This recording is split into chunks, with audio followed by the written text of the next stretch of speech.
Good afternoon everyone. इस class में हम बात करेंगे रूसो का शैक्षणिक दर्शन के बारे में। तो सबसे पहले हम जान लेते हैं रूसो के जीवन परिचय के बारे में। रूसो का जन्म सन 1712 में एक साधारण प्रोटेस्टेंट नगर जनेवा में हुआ था। माँ तो बाल काल से ही चली गईं और पिता के व्यर्थ के उपन्यासों द्वारा उसी कल्पनाएं, संवेदना तथा अकाल प्रौढ़ता आदि बुरी संगति में उसने कई वर्ष व्यतीत किए। घर से भागकर निम्न कोटि की नौकरी की और अपना पेट पालता रहा। अंत में मैडम वारेंस नामक चरित्रहीन सुंदर स्त्री की सेवा में रहा। प्रथम बार थेरेसे लिवेसियोर नाम की निम्न कोटि की स्त्री के साथ पेरिस में आकर उसने अपनी जिम्मेदारी का अनुभव किया। सन 1750 में डिजान अकादमी में विज्ञान का नैतिकता पर प्रभाव नामक निबंध पढ़कर वह लोगों की दृष्टि में उठ गया। तीसरे वर्ष पुनः उसी स्थान पर दूसरा निबंध पढ़कर चारों ओर प्रसिद्ध हो गया। रूसो तटस्थ ईश्वरवादी थे, इसलिए वह अपनी तत्वमीमांसा के कारण प्रकृतिवादी नहीं माने जा सकते हैं। इनकी मृत्यु सन 1778 में फ्रांस में हुई। रूसो की कुछ प्रमुख रचनाएं हैं, जैसे the progress of arts and science. इसकी रचना 1750 में की। नेक्स्ट है सोशियली इन इक्वलिटी निबंध, 1754 में इसकी रचनाएं की गई।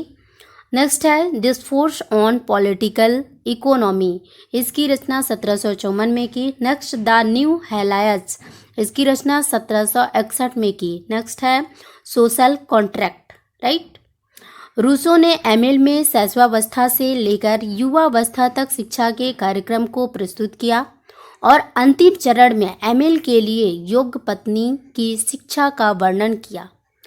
रूसो ज्ञानेंद्रियों का प्रयोग करके बालक के आत्म अनुभवों में विश्वास रखता था। इस उद्देश्य के लिए छात्र को पूरी स्वतंत्रता होनी चाहिए और अध्यापक को केवल मार्गदर्शक के रूप में कार्य करना चाहिए। रूसो मौखिक शिक्षण के बजाय खेल विधि की वकालत करता था। बालक को खेलने तथा पर्यावरण की खोज करने की पूरी स्वतंत्रता होनी चाहिए और इसी प्रक्रिया से वह अपने आप सीखेगा।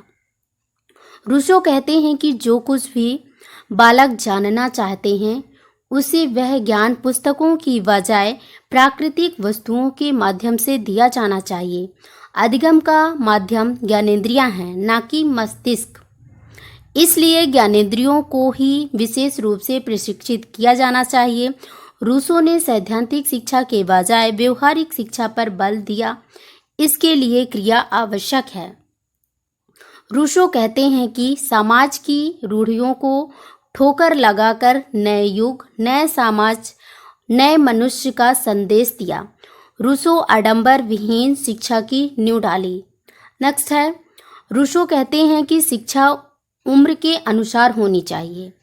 मनोविज्ञान के प्रमुख सिद्धांत को रूसो जानता था कि रूसो पूर्ण ज्ञानी हैं तथा सच्चरित्र न होते हुए भी शिक्षा, राजनीति, समाज आदि क्षेत्र में गहरा प्रभाव डाला गया। इस क्लास में इतना ही। तब तक के लिए bye, take care, thanks for watching my video.